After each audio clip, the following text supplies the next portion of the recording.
नमस्कार दोस्तों, स्वागत है आपका एक बार फिर से हमारे YouTube चैनल पे। दोस्तों आज हम इस वीडियो के अंदर करंट अफेयर के क्वेश्चंस करेंगे और आपको तो पता ही है कि करंट अफेयर के क्वेश्चंस कितने ज़्यादा इंपॉर्टेंट होते हैं किसी भी एग्जाम के लिए। ठीक है, तो सबसे पहले चलते हैं पहले क्वेश्चन पे। तो पहला क्वेश्चन क्या कहता है, और सबसे पहले आपको क्या करना है, वीडियो को लाइक शेयर और चैनल को सब्सक्राइब करना है। ठीक है, तो सबसे पहला क्वेश्चन कहता है, किस महापुरुष की जयंती पर प्रतिवर्ष 31 अक्टूबर को पूरे भारत में राष्ट्रीय एकता दिवस मनाया जाता है? सुभाष चंद्र बोस, चंद्रशेखर आजाद, सरदार वल्लभ भाई पटेल, बाल गंगाधर तिलक। तो इनमें से कौन सा आंसर है? तो जो हमारे सरदार वल्लभ भाई पटेल हैं उनके ऊपर ये दिवस मनाया जाता है। तो आपका आंसर क्या हो जाता है? सी, यानी कि वर्ष 2014 से हर साल 31 अक्टूबर को नेशनल यूनिटी दिवस या राष्ट्रीय एकता दिवस मनाया जाता है। और इस वर्ष स्वतंत्रता सेनानी सरदार वल्लभ भाई पटेल की 147वीं जयंती मनाई गई थी। ठीक है, तो चलिए अगले क्वेश्चन पर चलते हैं। अगला क्वेश्चन क्या कहता है कि हाल ही में किस राज्य सरकार ने मक्के की खेती को बढ़ावा देने के लिए कार्यक्रम शुरू किया है? सिक्किम, उड़ीसा, गोवा या फिर उत्तर प्रदेश? तो दोस्तों जो उड़ीसा की जो गवर्नमेंट है, उड़ीसा की जो गवर्नमेंट है उसकी विधानसभा ने भूमि अधिग्रहण विधेयक पारित किया है और इसके अंतर्गत जो केंद्र पाड़ा रसियाली को जीआई टैग मिला है। इसके अलावा जो और भी क्वेश्चंस हो जाते हैं तो उसको रसियाली जो है वहाँ की जो उड़ीसा के केंद्र पाड़ा रसियाली को जीआई टैग मिला है। तो आपका ये भी एक क्वेश्चन बन जाता है। और जो रायगढ़ सॉल को, जो रायगढ़ सॉल है ना वहाँ की उड़ीसा की, उसको भी जीआई टैग मिला है। और इस तरीके से आपका आंसर इस वाले का भी ओडिशा हो जाता है। आप इसको देख सकते हैं, समझ सकते हैं। अच्छा एक सेकंड, लाइट की प्रॉब्लम, लाइट प्रॉपर दिख रही है ना आपको? ओके, थोड़ा सा लाइट में गड़बड़ लग रही थी मुझे। चलिए अब हम चलते हैं नेक्स्ट क्वेश्चन पे। नेक्स्ट क्वेश्चन क्या कहता है हमारा तीसरा क्वेश्चन कि प्रतिवर्ष 11 नवंबर को पूरे भारत में किस व्यक्ति के जन्मदिन पर राष्ट्रीय शिक्षा दिवस मनाया जाता है? ठीक है, मोहम्मद अब्दुल कलाम आज़ाद, अटल बिहारी वाजपेयी, मोक्ष गुंडम विश्वेश्वरैया और या फिर एपीजे अब्दुल कलाम? तो दोस्तों जो मौलाना अब्दुल कलाम हैं इनके दिवस पे, जन्म दिवस पर ये 11 नवंबर को पूरे भारतवर्ष में क्या मनाया जाता है? राष्ट्रीय शिक्षा दिवस मनाया जाता है, राष्ट्रीय शिक्षा दिवस। तो जो मानव संसाधन विकास मंत्रालय यानी कि एमएचआरडी ने 11 सितंबर 2008 को इस दिन को राष्ट्रीय पर्व के रूप में घोषित किया था। ठीक है, तो ये आपका आंसर हो जाता है। इसके बाद हम चलते हैं अगले क्वेश्चन पर। अगला क्वेश्चन क्या कहता है कि प्रतिवर्ष 9 नवंबर को भारत के किस राज्य का स्थापना दिवस मनाया जाता है? केरल, उत्तराखंड, राजस्थान या फिर उत्तर प्रदेश? तो आपका आंसर क्या हो जाता है? उत्तराखंड का मनाया जाता है। और इससे पहले इसका नाम उत्तरांचल हुआ करता था दोस्तों, जिसका जो कि उत्तराखंड 9 नवंबर 2000 को कई वर्षों के आंदोलन के बाद में भारत गणराज्य के 27वें राज्य के रूप में इसकी स्थापना की गई थी। 27वें राज्य की 27वां राज्य बना था उत्तराखंड, जिसको पहले हम क्या कहते थे? उत्तरांचल कहते थे। ठीक है, मतलब इसका नाम पहले उत्तरांचल हुआ करता था। इसका नाम जब इसका जो कहते हैं कि इसका जब बना ये 27वां राज्य बना तो इसका नाम भी उत्तराखंड कर दिया गया। ठीक है, अगले क्वेश्चन पर बढ़ लेते हैं। अगला क्वेश्चन क्या कहता है कि दुनिया के पहले रोबोट सीईओ का क्या नाम है? रोबोट सीईओ का नाम क्या है? सीका, मीका, हैंसन, डिक्टाडोर? तो इसका नाम क्या है? मीका। ठीक है, मीका इसका नाम है, ये मीका। एक सेकेंड, मीका, राइट, मीका इसका नाम है। तो दोस्तों कोलंबिया के कार्टाजन के स्थित स्पिरिट ब्रांड डिक्टोनर, जो डिक्टोर है ना, मीका को नियुक्त किया है, जो एक रोबोट के रूप में प्रकट होता है। मीका हैंसन रोबोटिक्स और डिक्टोर के बीच एक शोध परियोजना पर काम कर रहे हैं। तो इस तरीके से आपका एक क्वेश्चन 5 हो जाता है। चलिए अगला क्वेश्चन क्या कहता है कि हाल ही में कहाँ बहुप्रतीक्षित विस्टाडोम ट्रेन सेवाओं का शुभारंभ किया गया है? शिमला, लेह, जम्मू कश्मीर या फिर अमृतसर? तो आपका आंसर क्या हो जाता है? जम्मू कश्मीर में शुभारंभ किया गया है। तो दोस्तों जम्मू कश्मीर के प्रसिद्ध पश्मीना क्राफ्ट को जीआई टैग मिला है, यानी कि इसके अलावा जम्मू टैग में जो पश्मीना क्राफ्ट होती है उसको भी जीआई टैग मिला है। और जो बंगस वैली होती है, बंगस वैली फंगसन भी वहाँ पे आयोजित हुआ था। ठीक है, चलिए अगला क्वेश्चन क्या कहता है, किस भारतीय शहर को साहित्य श्रेणी में यूनेस्को क्रिएटिव सिटीजन नेटवर्क में जोड़ा गया है? ग्वालियर, कोझिकोड, इंदौर या फिर जयपुर? तो जो कोझिकोड है हमारा केरल का स्टेट है, उसको हमारा क्या हुआ है कि कोझिकोड को साहित्य श्रेणी में यूनेस्को क्रिएटिव सिटीज़ के नेटवर्क में जोड़ा गया है। और 2 भारतीय शहर जो कि ग्वालियर और कोझिकोड हैं, हाल ही में यूनेस्को क्रिएटिव सिटीज़ नेटवर्क का हिस्सा बन गए थे।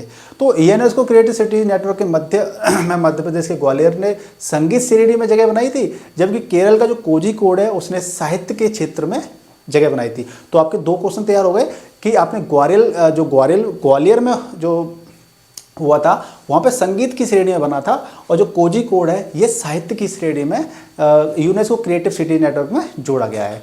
ठीक है, अगले क्वेश्चन से पढ़ लेते हैं। अभ्यास हरिमाऊ शक्ति 2023 का आयोजन किन देशों की सेनाओं के बीच किया गया? भारत मलेशिया, या फिर भारत मंगोलिया, या फिर भारत और ऑस्ट्रेलिया, या फिर फ्रांस और भारत के बीच में? तो दोस्तों भारत और मलेशिया के बीच में ये दोनों सेनाओं के बीच में अभ्यास हुआ था। तो इसको आप समझ सकते हैं, क्वेश्चन को प्रॉपर तरीके से दिमाग में भेजिए में डाल दीजिए। दोस्तों कोई भी क्वेश्चन जब हम करते हैं, करंट अफेयर क्वेश्चन करते हैं, तो बड़े आराम से बड़े प्रॉपर तरीके से हमें समझना चाहिए, क्योंकि जब आप आराम से प्रॉपर से समझते हैं तभी आपके माइंड के अंदर क्वेश्चन जाते हैं। और अगर आपको मेरी स्पीड तेज लग रही है तो मुझे प्लीज़ कमेंट करके बताइएगा, अगर स्पीड फास्ट है तो कमेंट करके बताइएगा, जिससे कि क्या होगा कि देखो हमें आपकी और हमारी लेवल का जो है ना सिंक्रोनाइजेशन करना है। जब आपकी और हमारा जब सिंक्रोनाइजेशन प्रॉपर हो जाएगा तो आपको पढ़ने में मज़ा आएगा और हमें पढ़ाने में मज़ा आएगा, और हमारा उद्देश्य क्या है कि आपको समझ में आए। ठीक है, तो आप बताएंगे कि मेरी स्पीड फास्ट है कि स्लो है, आप जैसा भी है कमेंट करके बताना। वीडियो को लाइक और शेयर जल्दी से कर दीजिए। आप लोग वीडियो देखते हैं लेकिन लाइक और शेयर नहीं करते हैं, ना ही कमेंट करते हैं। ठीक है, अगर आपको जिन लोगों के क्वेश्चंस के आंसर आते हैं आप कमेंट करके बताया करिए ना, जिससे आपका जो मोटिवेशन होगा, जो आपका मनोबल होगा वो बूस्ट होगा। ठीक है, चलिए अगले क्वेश्चन से पढ़ लेते हैं। अगला क्वेश्चन कहता है कि भारत के पहले रीजनल रैपिड ट्रांजिट सिस्टम यानी कि RRTS का क्या नाम है? नमो भारत, तिरंगा पॉइंट, शिव शक्ति, या रैपिड एक्स? तो दोस्तों इसका नाम है नमो भारत। नमो बेसिकली किस नाम से लिया गया है? नरेंद्र मोदी भारत। तो इस तरीके से प्रधानमंत्री नरेंद्र मोदी ने इसका भी उद्घाटन किया था, 1 आध महीने पहले उद्घाटन किया था। तो इस तरीके से ये क्वेश्चन काफ़ी बन जाता है। ठीक है, चलिए अगला क्वेश्चन क्या कहता है? अगला क्वेश्चन तो कहता है कि भारत ने किस देश से S-400 वायु रक्षा मिसाइल स्क्वाड्रन खरीदे हैं? संयुक्त राज्य अमेरिका, रूस, जापान, या फिर फ्रांस? तो दोस्तों आपको पता होना चाहिए कि रूस हमारा बहुत अच्छा मित्र है, जो कि समय समय पर हमें हथियारों की आपूर्ति करता है, और रूस से हमने S-400 खरीदे हैं, जो कि वायुमंडल के अंदर जितने भी आपके जो हमारा वातावरण मतलब जो वायुमंडल होता है वो सुरक्षित रहेगा। S-400 की वजह से क्या होगा, कोई भी मिसाइल अटैक करेगी, जैसे कि हमारा भारत है, सॉरी मैं नक्शा ज़्यादा अच्छा बना नहीं पाता हूँ, मुझे प्रैक्टिस करनी होगी, माफ़ी चाहूँगा। तो ये हमारा भारत है, कोई भी अटैक करता है तो हमारा जो S-400 है वो उसकी रक्षा प्रणाली के लिए संकेत दे देगा कि भाई ये आ चुका है और इसको उड़ा दो जल्दी से। ठीक है, चलिए अगला क्वेश्चन क्या कहता है? अगला क्वेश्चन कहता है कि भारत ने किस देश की नौसेना के साथ बोंगोसो सागर 23 और कॉर्पेट अभ्यास किया है? मालदीव, बांग्लादेश, मंगोलिया, या फिर ऑस्ट्रेलिया? तो किसके साथ किया है?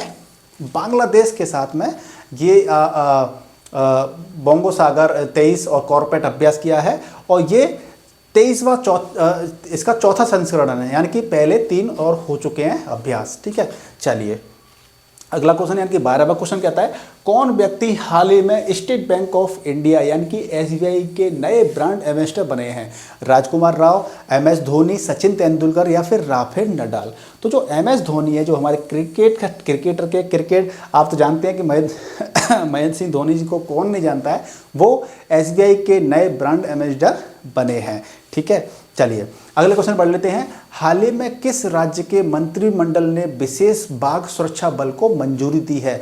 अरुणाचल प्रदेश, ओडिशा, मिजोरम, या फिर मेघालय? तो दोस्तों जो अरुणाचल प्रदेश है, हमारा पूर्व का राज्य है, अरुणाचल प्रदेश के खामती चावल को GI टैग मिला है। यानी कि इसके अलावा जो आपका सुरक्षा बल को मंजूरी दी है वो तो आपका अरुणाचल प्रदेश होगा, लेकिन अरुणाचल प्रदेश का ही जो खामती चावल होता है, आपने देखा होगा, तो उसको भी GI टैग मिला है। ठीक है, और अरुणाचल प्रदेश में दुनिया की सबसे लंबी बाइलेन सुरंग यानी कि सेला सुरंग पूरी होने के करीब है।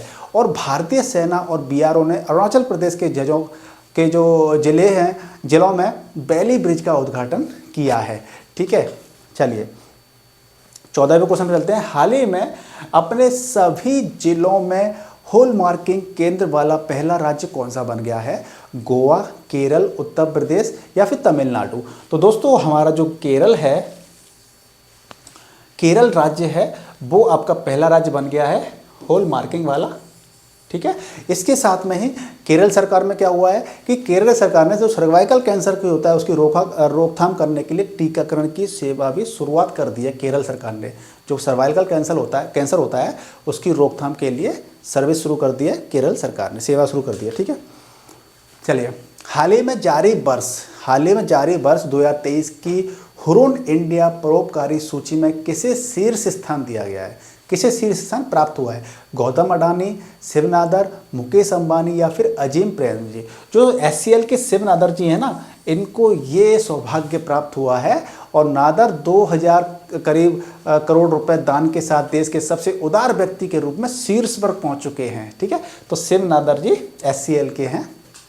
चलिए अगला क्वेश्चन कहता है कि नासा की क्यूरोसिटी रोवर किस खगोलीय पिंड का अध्ययन करने के लिए लॉन्च किया गया था? शुक्र ग्रह, मंगल ग्रह, पृथ्वी ग्रह या फिर बृहस्पति ग्रह? तो दोस्तों ये मंगल ग्रह के लिए किया गया था, इसका अध्ययन करने के लिए लॉन्च किया गया था। कौन सा पिंड? Curiosity rover. ठीक है, तो ये आपका मंगल ग्रह के लिए किया गया था। आप इस क्वेश्चन को थोड़ा तरीके से समझ लीजिए। ठीक है, चलिए अगले क्वेश्चन की तरफ बढ़ लेते हैं। अगला क्वेश्चन क्या कहता है कि हाल ही में किस स्टेडियम में सचिन की प्रतिमा का अनावरण किया गया था? Green park stadium, Eden garden, Wankhede stadium या फिर नरेंद्र मोदी स्टेडियम? तो जो वानखेड़े स्टेडियम है जो कि मुंबई में है उसके अंदर किया गया था प्रतिमा का अनावरण। ठीक है, चलिए कौन सा देश यूरोप में पारंपरिक सशस्त्र बलों की संधि से बाहर हो गया है? जो यूरोपीय देश है, यूरोप में क्या हुआ था कि सशस्त्र बलों की संधि से बाहर हो गया है? रूस, यूक्रेन, स्लोवाकिया या फिर हंगरी? तो रूस हो गया है इससे अलग, क्योंकि आपको पता ही है कि रूस यूक्रेन के युद्ध की वजह से काफ़ी सारे जो वर्ल्ड लेवल पर काफ़ी उथल पुथल मची हुई है, जिसकी वजह से क्या हुआ है कि रूस इससे अलग हो गया है। चलिए अगला क्वेश्चन चलते हैं। MSCI, एक सेकेंड, MSCI यानी कि इमर्जिंग मार्केट इंडेक्स EM पर किस देश का भार सबसे अधिक है? भारत, चीन, ताइवान या फिर दक्षिण कोरिया? तो आपका आंसर क्या हो जाता है? चीन। ठीक है, विश्व स्तर पर ट्रैक किए जाने वाले केज MSCI इमर्जिंग मार्केट इंडेक्स उभरते भारत का चीन का भारांक सबसे अधिक लगभग 31 के अराउंड है और भारत ये दूसरे स्थान पर है। और अब सूचकांक में उसका भारांक 15 पॉइंट के करीब है, जबकि ताइवान का भारांक 15.1 के करीब है। तो इस तरीके से आप देख सकते हैं कि चीन नंबर 1 पर है। ठीक है, चलिए अगला क्वेश्चन क्या कहता है? अगला क्वेश्चन कहता है कि हाल ही में किसे वर्ष 2023 के रोहिणी नैयर पुरस्कार से सम्मानित किया गया है? दीनानाथ राजपूत, शिव नाडर, अमोल मजूमदार या नंदनी दास? तो दोस्तों पूर्व सॉफ्टवेयर इंजीनियर और सामाजिक कार्यकर्ता दीनानाथ राजपूत हैं, इनको वर्ष 2023 के रोहिणी नैयर पुरस्कार से सम्मानित किया गया है। ठीक है, चलो अगला क्वेश्चन क्या कहता है? कौन व्यक्ति हाल ही में केंद्रीय जांच ब्यूरो यानी कि CBI के नए संयुक्त निदेशक बने हैं? B Chandrashekhar, S Chaturvedi, M Pandey, K Muthuswamy? तो जो बी चंद्रशेखर जी हैं उनको CBI के नए संयुक्त निदेशक के रूप में इनको नियुक्त किया गया है। ठीक है, चलिए 22वां क्वेश्चन क्या कहता है कि हाल ही में टाटा रिन्यूएबल एनर्जी के MD एंड CEO कौन बने हैं? दीनानाथ राजपूत, शिव नादर, अमोल मजूमदार या दीपेश चंदा? तो जो दीपेश चंदा जी हैं वो नए क्या बने हैं? MD और CEO बने हैं किसके? टाटा रिन्यूएबल एनर्जी के। ठीक है, तो WHO ने अपने टीवी सलाहकार समूह में सारंग देव को नियुक्त किया गया था और कोटक महिंद्रा बैंक के MD और CEO के रूप में अशोक बासवानी को नियुक्त किया गया था। तो ये रिसेंटली में नए नियुक्त किए गए लोगों के कुछ नाम हैं। ठीक है, और जो IRCT है कि उनके CMD को नियुक्त किया गया, संजय कुमार जैन को नियुक्त किया गया था। ठीक है, चलिए प्रतिवर्ष दुनिया भर में अंतर्राष्ट्रीय इंटरनेट दिवस किस तारीख को मनाया जाता है? यानी कि इंटरनेशनल इंटरनेट डे कब मनाया जाता है? 27 अक्टूबर, 29 अक्टूबर, 31 अक्टूबर, 1 अक्टूबर? तो जो 29 अक्टूबर होता है इस दिन को इंटरनेशनल इंटरनेट डे मनाया जाता है। चलिए 24 क्वेश्चन क्या कहता है कि हाल ही में किसे राज्य कृषि मूल्य आयोग का अध्यक्ष नियुक्त किया गया है? मेघना अहलावत, दिनेश मोहनिया, पाशा पटेल या फिर संजय नूरुतम? तो जो पाशा पटेल जी हैं इनको नियुक्त किया गया है। ठीक है, चलिए। हाल ही में उत्तर प्रदेश में कहाँ दक्षिण पश्चिम एशिया के सबसे बड़े पेय संयंत्र का उद्घाटन किया गया है? रायबरेली, अमेठी, आगरा या फिर लखनऊ? तो दोस्तों जो अमेठी है यहाँ पे बनाया गया है और आपको पता है कि ये राहुल गांधी की कंस्टिट्यूंसी हुआ करती थी, लेकिन आजकल किन की है आप मुझे कमेंट करके बताइएगा। मैं हिंट कर देता हूँ, वो महिला हैं वो कमेंट कीजिएगा। चलिए, WHO 2023 ग्लोबल टीवी रिपोर्ट के अनुसार 2022 में दुनिया में तपेदिक यानी कि जिसको हम टीवी कहते हैं कि सबसे अधिक मामले किस देश से आए हैं? पाकिस्तान, बांग्लादेश, नेपाल या फिर भारत?